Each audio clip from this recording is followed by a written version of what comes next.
the Rabi oscillation, we spend a lot of time, but there are lots of important things here, right? So I think it's not a waste of the time. And I would like you to appreciate and get used to the process because the concept you learn here are important. So I'm continue to review again what we did, right? Firstly, we set up a experiment. We have a vertical magnetic field, which is DC, a horizontal oscillating magnetic field, which is AC, is B1 cosine omega 1. Right now it's pointing in the X direction. We went through, that's how we set up the magnetic field, and then we find the Hamiltonian based on this equation. I don't also no need to memorize this equation if it's difficult for you, right? But the point is, you know the energy depends on the magnetic field as a whole and the spin momentum operator. And then you get two terms. One is H0, right, which is the major Hamiltonian, and it is the same as the one we learned in Larmor precession before we apply this small oscillating magnetic field, right? We say that we apply B1 as a perturbation. And this small one, Hi, gives us this small Hamiltonian Hi. Is that okay? That's the background, right? And then our second thing is to say, okay, we assume that even under this new Hamiltonian, right, it is a very complicated one with the horizontal oscillating magnetic field. We assume that the wave function is still a linear combination of 0 and 1. And 0 and 1 were the eigenvector before we applied this small perturbating Hamiltonian, right? It was the eigenvector of the magnetic field pointing down. When we have the DC magnetic field pointing down, we know that we have two possible states, 0 spin up or 1 spin down. So we assume this is still true even I apply a small perturbation. And that's why I write it in this form. And what I need to figure out is what are the value of C0 and C1, right? Which are the prefactor of 0 and 1. So in order to do that, all we need to do is just to solve the Schrödinger equation. We plug in this assumption into the Schrödinger equation. From the left-hand side, we do differentiation. From the right-hand side, we do differentiation. That's fine. So the first trick, okay, that is the first trick. First trick is that we try to solve a difficult system by treating this small perturbation using perturbation theory. This is the first trick, right? Second trick is that now we want to find the coefficient. I'm going to do an inner product. Remember, this is just a state, right? A vector. You do an inner product to the 0 state. You try to find out how much 0 component it has.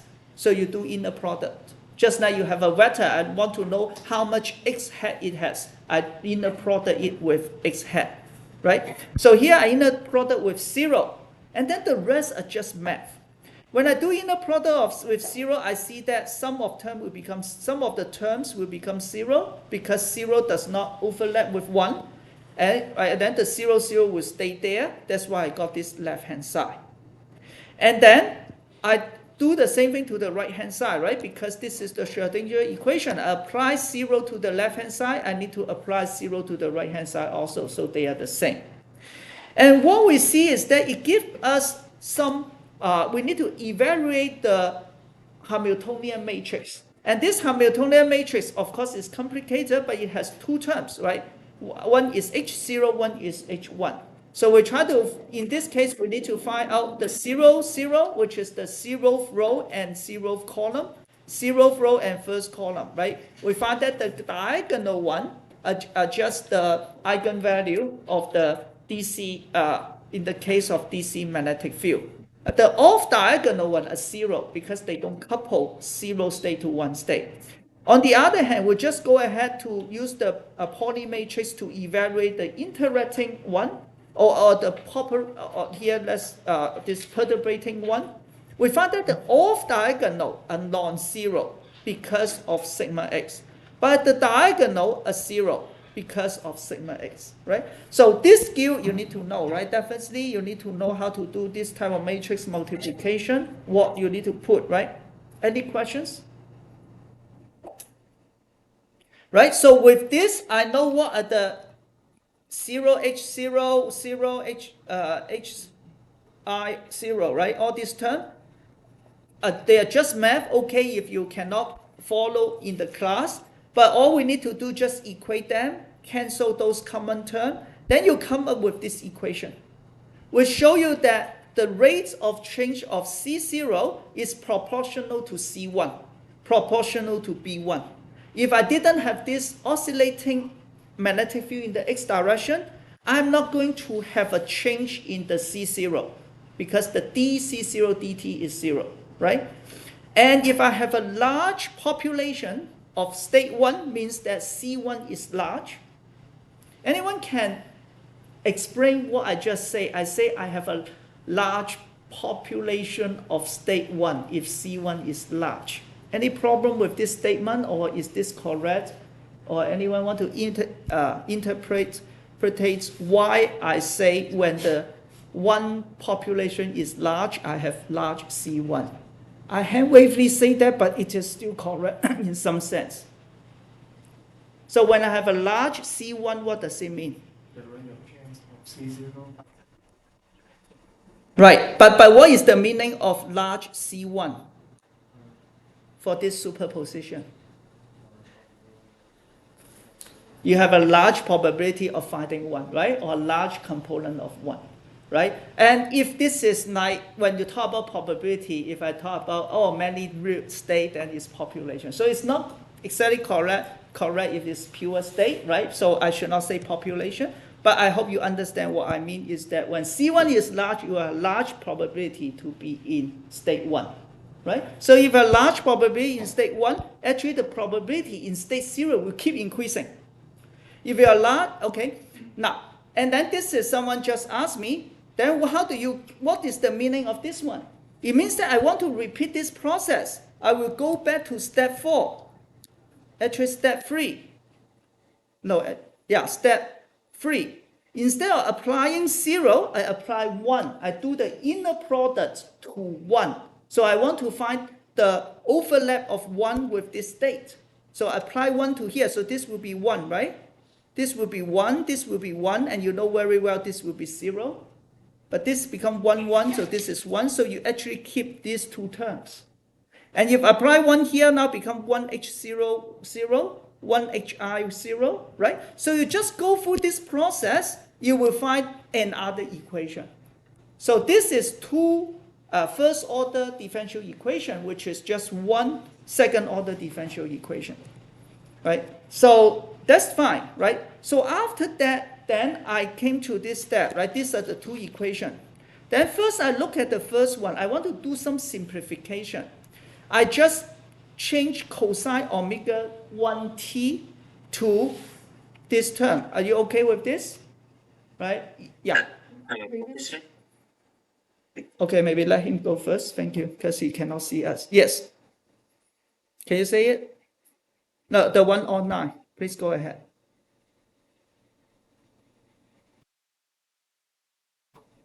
The one who just asked on Zoom, do you have a question? I cannot see your name because of the system, but do you have a question? Yes, please go ahead.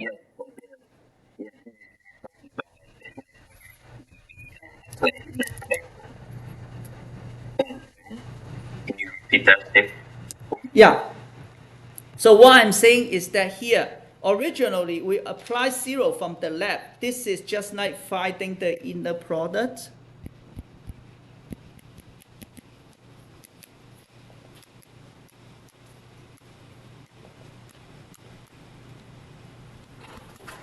With 0, right?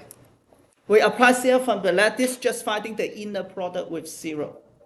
So, and from here you go through all this exercise, you get this equation. Now, the second step I need to do is to apply 1 to it so I can find the inner product of 1. So you start applying 1, you go through all the rules. For example, this is a scalar, I can take it out, so I have 1 inner product with 0, so this term becomes 0. But here I have 1 inner product with 1, so I'm going to keep these two terms. Here, instead of 0H00, I have 1H00. This becomes 1HI1, right? And you just follow what we say here, all the rules, 1H0, 0, you will get 0, right? But 1H01, you actually will get H bar omega L over 2. And similarly, you apply this to HI, you will get this thing correspondingly. Then you will get this equation. Do I answer your question? Yeah, so we have one is we apply 1 to find this equation, yes, and then it turned out to be the rate of change of C1 as a function of C0 and B1. So you see that we have not found C1 yet, right? Just because of its nature. But we find another equation relating C1 to C0. Make sense? Yeah. So you have a question? Okay, great. Yeah. So go through this exercise. It's tedious, but you need to go through it at least once, right, in your life. Okay, so we have these two equations. Then now I say I want to do some simplification, and what I recognize is that cosine omega t, right? Cosine omega 1t is just equal to e to the power I omega t 1t plus e to the power negative I omega 1t divided by 2. This is just identity. Okay. If not, you can go back to chat if you're not sure. Then I can multiply to the original term. Then I will get this 2, right? Particularly, I did some change in math. I define detuning depending on the literature or paper. Sometimes they define in the opposite way than what I'm doing here. But here I define detuning as the Larmor frequency minus the oscillating frequency of the magnetic field. Right? Larmor frequency is the precession frequency due to the DC magnetic field, right? And I define that difference as delta. Okay? And then that's why I have negative I delta t. But here I use the first thing called rotating wave approximation. I say that, okay, for those high frequency terms, I'm going to ignore them. This is high frequency, right? This is low frequency if they are very close to each other. Right? So that's why I only have negative I delta t C1. Then I also do one more approximation, not approximation, just a specified one condition. I say, what if there's no detuning, delta equal to 0? Right?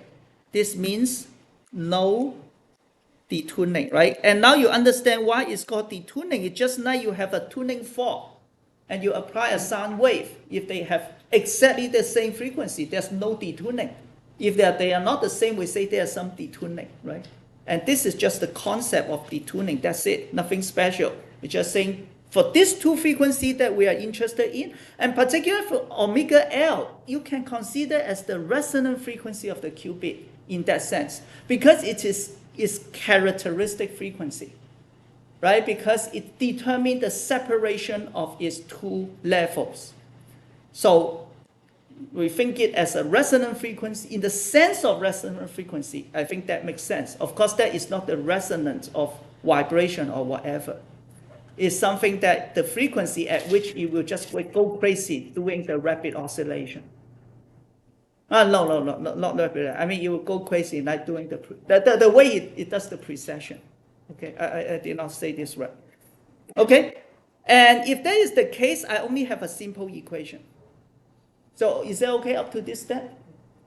So I do the same thing for the second equation. I get this equation. Okay? So the most important thing you want to learn here is the detuning concept, the rotating wave approximation, and spin resonance where detuning equal to 0. Right? This you see very often when you are doing quantum computing, right? This concept. Then the rest, again, a math. You don't need to know it, to be frank. I won't test you how to solve the equations in the exam. Right? You need to do this your homework, but just copy and paste and change to sigma y. I hope that you can review, which is good if you're an engineer or physicist. Then, then we plug in, eventually come up with this wave equation. You find that the acceleration or the second derivative, not acceleration, the second derivative of C0 plus a constant square times 0 equals 0. This one is like the frequency of the system. And we know that, then it means that C0 and C1, I need to make it clear, the system is not the qubit system. The so-called system, I'm talking about C0 and C1, the coefficient, okay? Then these are the solution, okay? And you trust me, but AB can be compressed number, okay? So with this, then now we know what is C0, what is C1. My goal is to find out what is A and B. So how do I do it? The easiest thing is to start with t equals 0. Then I know C0 is A, right? Because sine omega T0 is 0. Right? Here sine omega R T0 is 0. So C0 equal A, C1 equal to IB. Right? Any questions? Is that clear? But now I want to relate this to the initial qubit state. The initial qubit state can be written as this because we know every qubit at any state can be represented as this polar angle and azimuthal angle. And I make the knots, theta knot and phi knot as the initial state.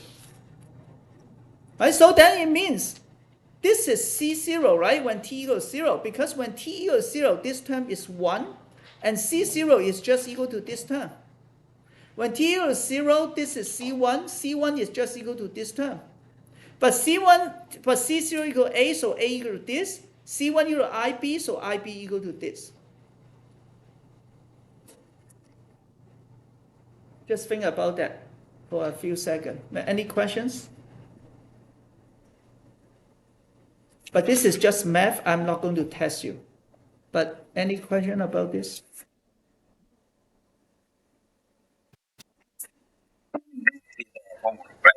Can you say one more time?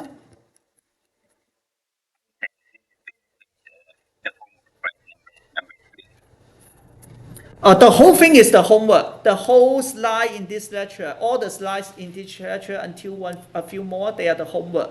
But in that homework, you are asked to repeat this process, but with Y head. So it is oscillating in this direction instead of this direction. Is that okay? But B is still Z. Yeah, B is still in the vertical direction, capital B. This set the qubit frequency, the Larmor frequency. Without this one, your qubit is not a normal qubit because it doesn't have two states. I mean, two well-separated states. Remember the DiVincenzo criteria? You need to have a two well-separated qubit state, right? In order to form a quantum computer. Without this, spin up, spin down, a degenerator, they have the same energy level. So this upset up the qubit state. And here, yeah. Is that clear? Did I answer your question? Yeah. Yeah.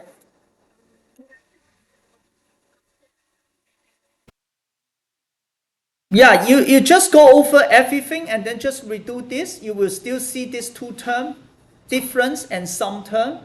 Then the sum one, you say using rotating wave approximation, you ignore this. And the difference, you just say assume there's no detuning as spin resonance.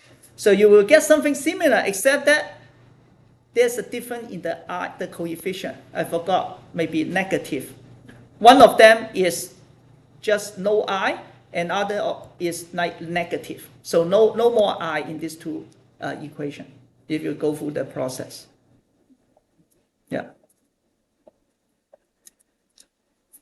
Okay, any other questions? Yeah.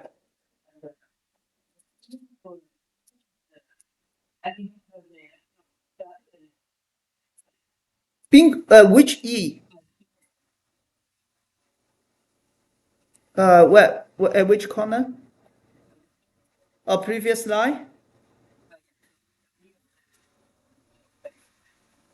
Okay. B, E, right? Then you need to go through again. E is just the elementary charge. Right? So it's positive, yes. And then electron charge is negative E.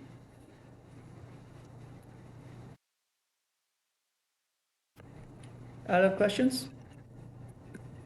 So the assignment actually, it's not too difficult, but you need to understand what I'm talking about in this class, and you need to use latex. Latex at the beginning a little bit troublesome, but then you can just copy and paste. Again, I did not ask you to format the graph well, right? But using latex, you can get many nice equation. And I just uploaded my book, more better version. You even basic, you can copy. Yeah, you really can. I don't mind. I don't have the source, of course, but you just copy what I put there. If you find my writing is ugly, but when you copy, you just need to be very careful. Make sure that you put sigma x as sigma y. Then in every step, for example here, then you have 0 in x, and then but y you have b1 cosine omega t right here. Just be careful. If you go through this, you will get the result easily. Right? Talk to each other also, okay? So, done, right? So then I plug in. And all I'm trying to do is just say, okay, let me assume I have a special condition that phi not equal to negative 2 pi. And I go through this and I get this equation. So let's do not spend too much time on this. What I want to show you is that, what do I get? Yeah, so then eventually you get e to the power negative, right, I phi not over 2 cosine theta 2 over 2 plus omega r dash t, right? So let me now continue this class. I know I spent almost 20 minutes just to review, but I think it's good. Okay, so let me just recall C0. I will continue to write it. I go to factorize it. I have e to the power negative I phi naught divided by 2 cosine theta naught plus omega rt divided by 2. Now, what am, oh, no, I'm too far, sorry. Just hold on. Should be plus 2 dash. So what am I doing here? Look at this. Here what I get is this equal to theta naught divided by 2 plus omega r dash t, right? This omega r dash was the characteristic frequency of this coefficient. But I don't care. What I care is not about the coefficient. I will care about another thing. So here, instead of theta naught divided by 2 plus omega r dash t, I just find the common denominator. So I might get it to 2, right? So I have 2 at the bottom. And here I have 2 omega r dash t, right, t. Right? Why do I want to do that? Because then I'm going to define a new quantity. I define omega r equals to 2 omega r dash.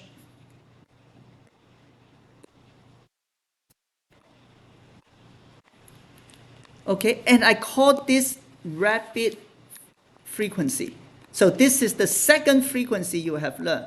We have learned the normal frequency, which is how it rotates about z-axis. And this rapid frequency is how fast it rotates about the x or y axis from north to south hemisphere. So this one becomes e to the power negative I phi naught divided by 2 cosine theta naught plus omega rt divided by 2. Is this okay? Right? These are just math, right? Go through once, that's done. You don't need to worry. But what you want to worry is that you understand that now C0 is proportional to cosine theta naught plus omega rt divided by 2. If I repeat the same process for C1, similarly, I will get C1 equals to e to the power I phi naught divided by 2 sine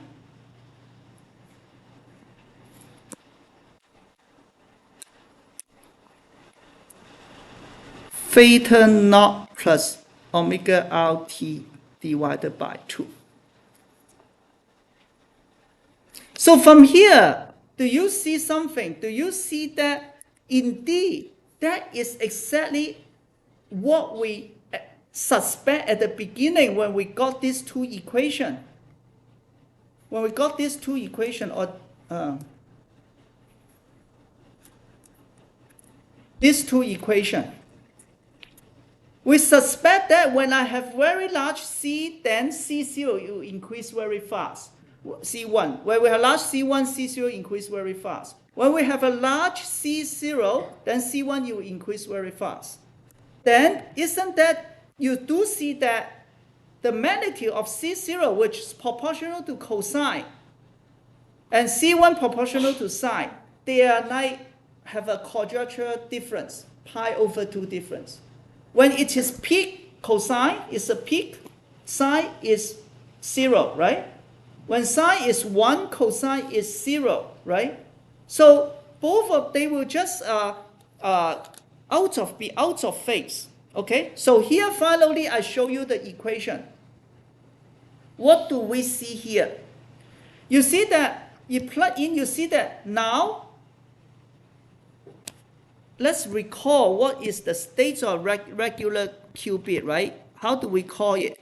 We said psi equals to cosine theta divided by 2 equal negative I phi divided by 2 0 plus sine theta divided by 2 e to the power I phi divided by 2 1, right? You cannot memorize, but you should appreciate the meaning of this one, right? If I give you. So every state has a theta, which is the polar angle. Let's say this state psi. This has a theta. And it also has an azimuthal angle, which is supposed to be measured from here to here. If I go to the other direction, then it would be negative. Correct? Right. Now you compare this equation against this equation. Phi 0 is a constant, and it changes with Larmor frequency, omega LT. Right? So it just like what we learned earlier. It will just precess in this direction. Is this part okay? For the theta. Sorry, not theta, phi. I keep saying the wrong thing. Phi. Right? This is phi 0. This is the azimuthal angle. So as time increases, it will just keep changing, right? And the rate is omega L. This is the Larmor frequency we learned earlier. Make sense? See, my QB is still on the top. I did not go down. It does not go down yet, right? So I just precessing. But what happened to phi naught? This term is the same as this term, right? Because this is cosine something divided by 2. Sine the same thing divided by 2. Here's cosine something divided by 2. Sine the same thing divided by 2. So you're saying that under this condition, theta naught, or the polar angle, is changing. How does it change? Is it increasing or decreasing?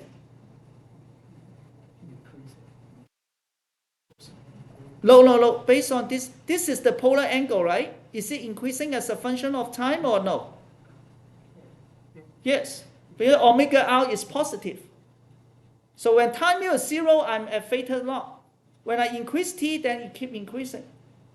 So it's just telling me that besides precessing, my polar angle also keep reducing. So isn't that you need to follow this trace? I precess, but then my angle keep going down. And eventually come to here. And then eventually, the angle will keep increasing because it's more than pi. Then it becomes pi plus something. Right? So this is 0, and then pi, and then larger than pi, and then 2 pi, right? So then it will go up. So this equation tells me that it is performing something called rapid oscillation. But this time it oscillates from top to bottom.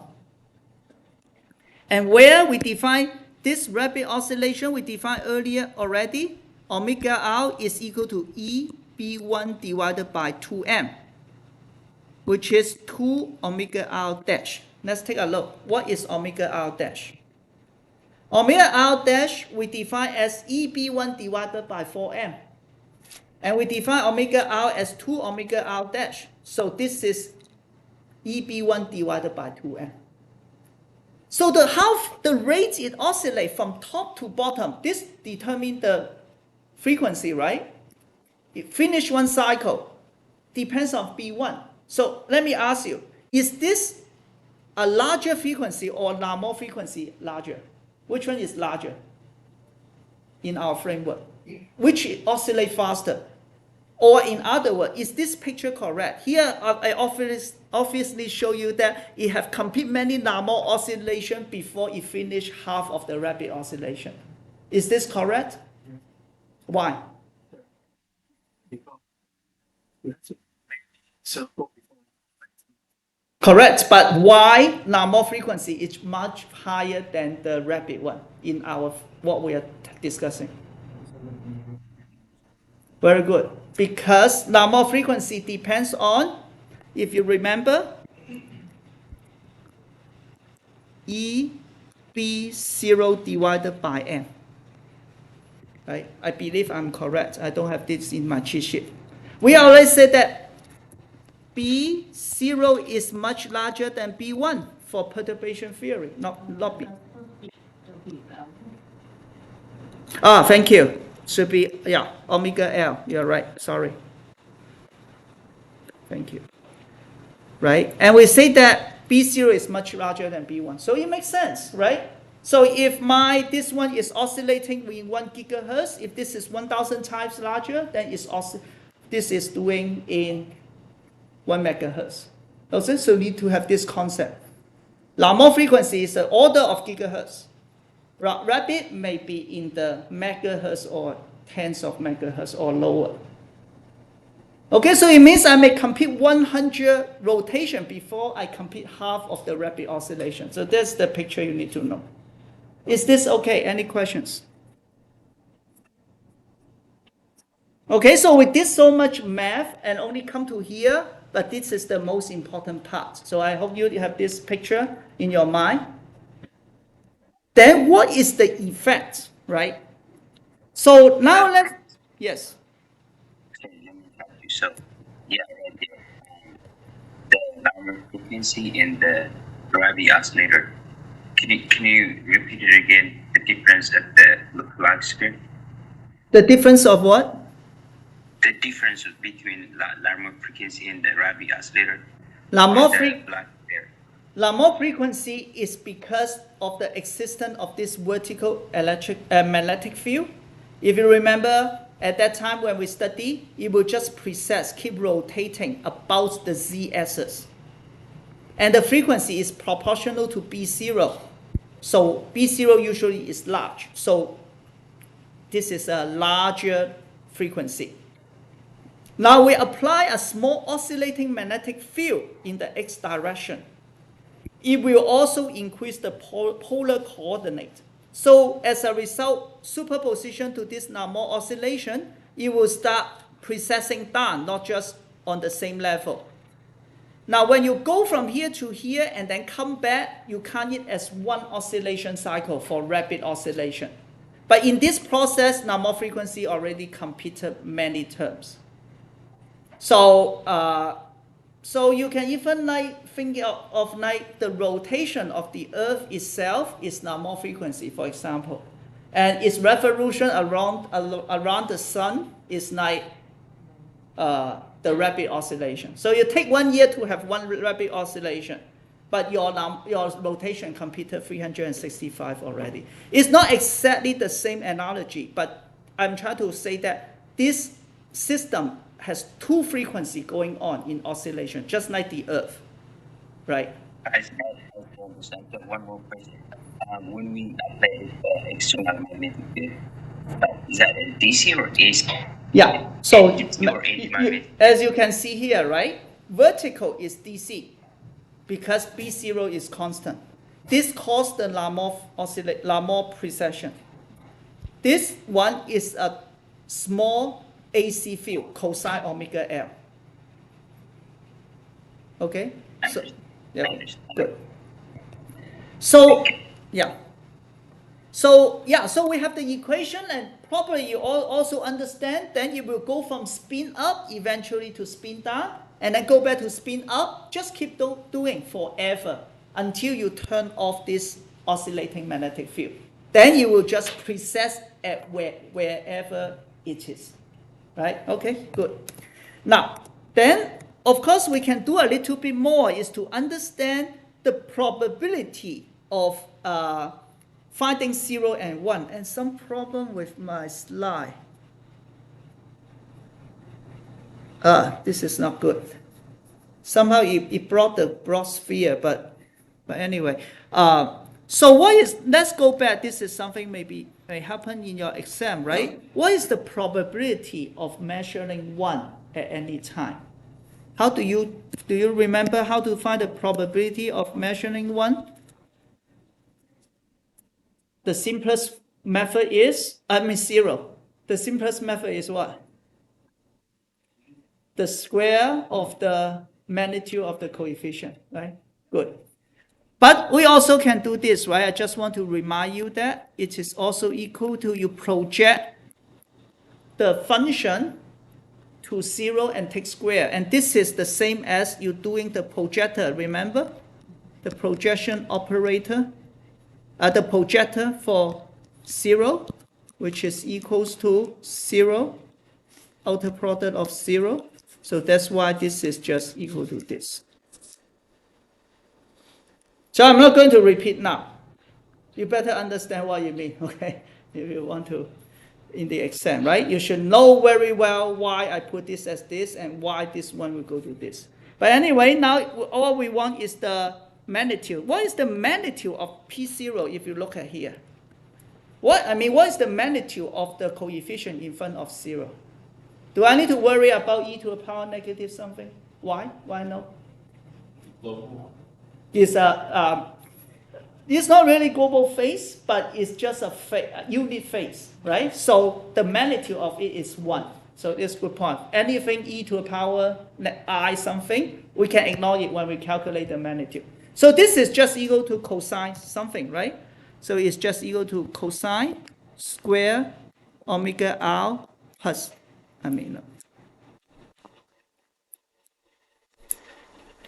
theta 0 plus omega rt divided by 2, right?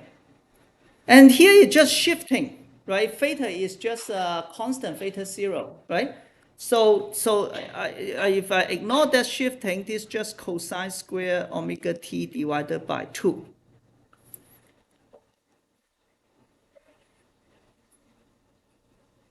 Okay, and similarly, the probability of 1 is equal to sine omega rt divided by 2 square. First of all, what is P0 plus P1?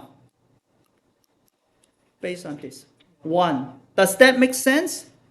Yes, we expect that they need to be added up to 1, and luckily 1 is sine square, 1 is cosine square, so they add up to 1. If you plot them as a function of time, particularly you see this only have a frequency of 50 kilohertz, right? You see the probability of getting 0 was very high at the beginning, right? Maybe I start from this point, and then it starts decreasing, but the probability of getting 1 will increase. That is because now it precesses to the equator. At this point, it is on the equator, so I have half of the probability measuring 0, half of it measuring 1.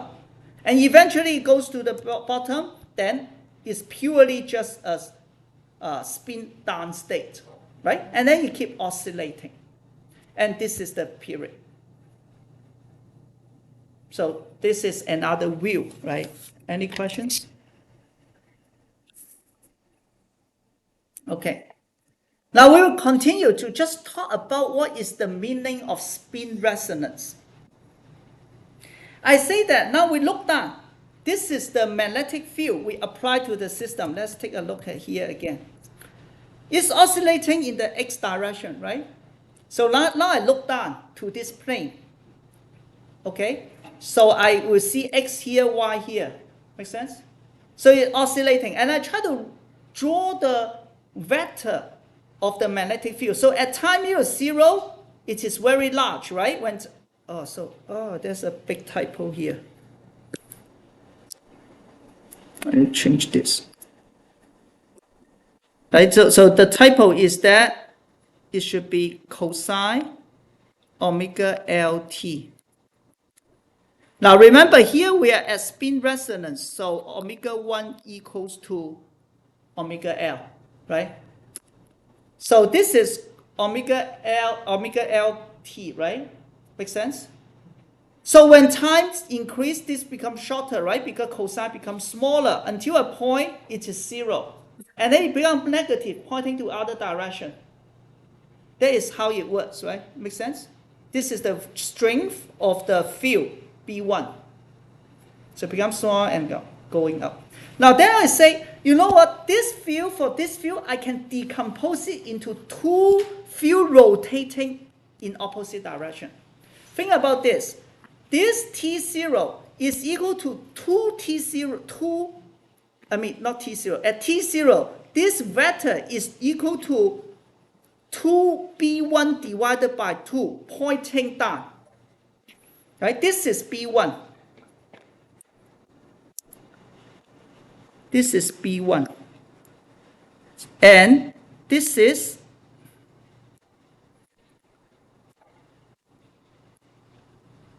B1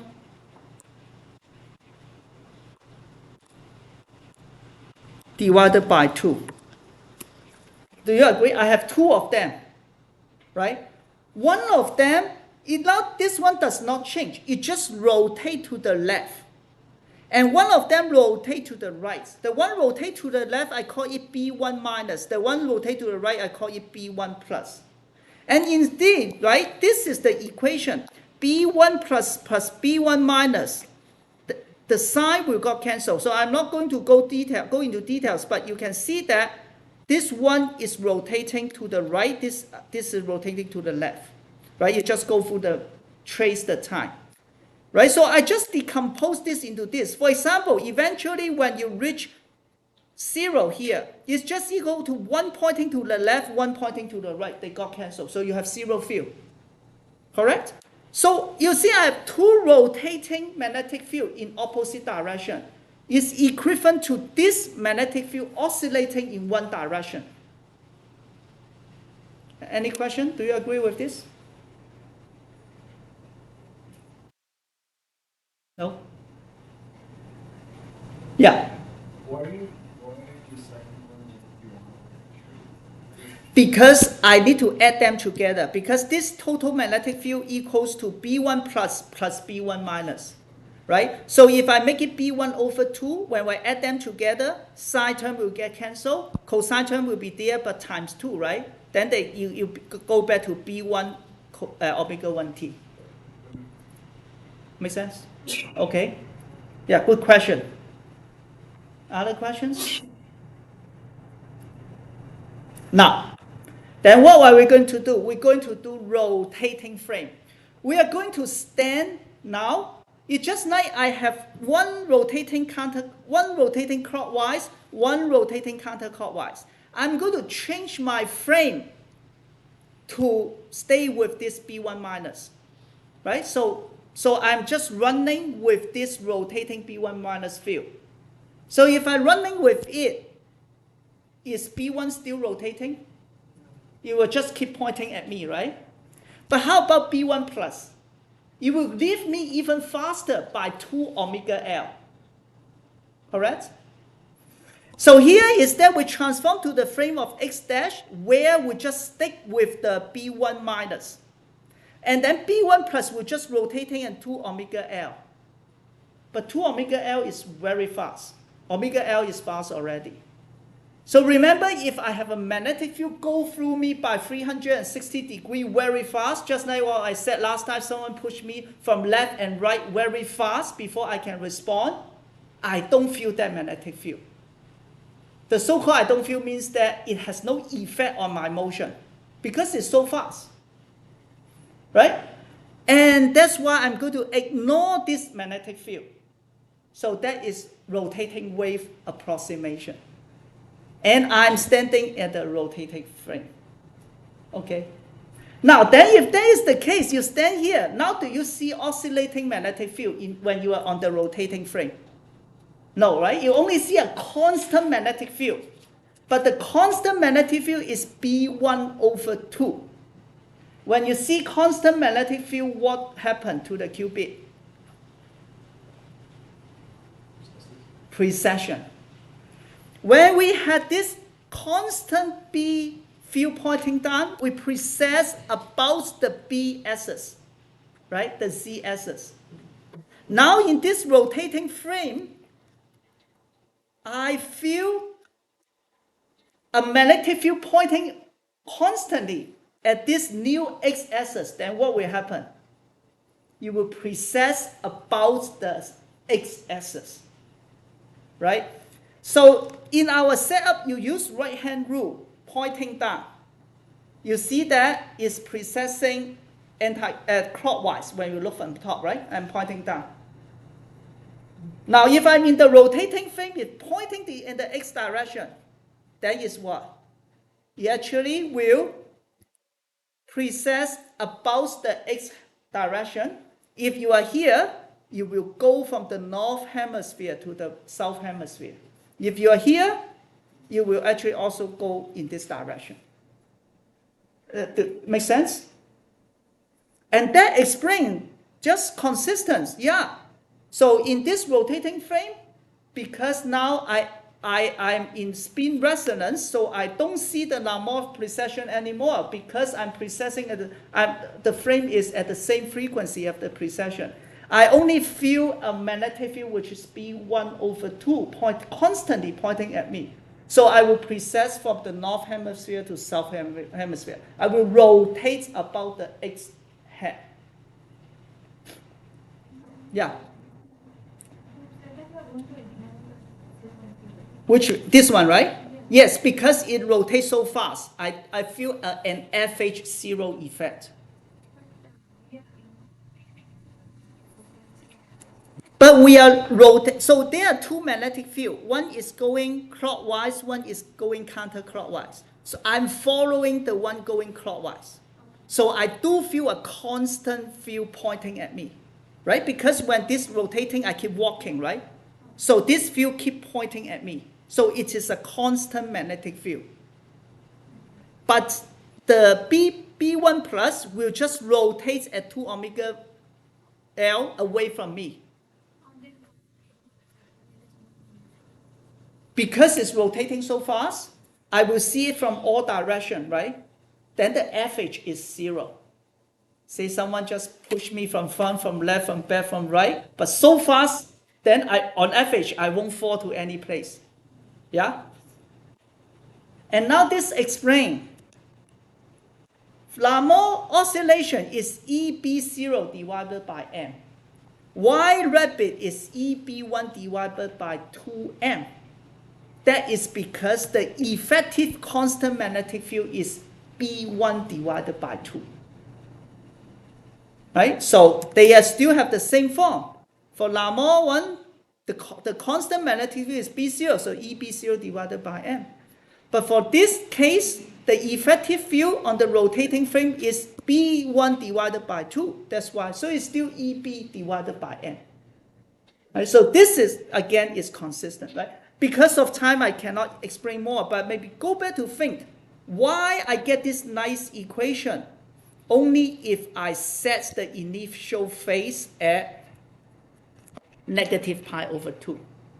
The hint is that by doing this, you will see that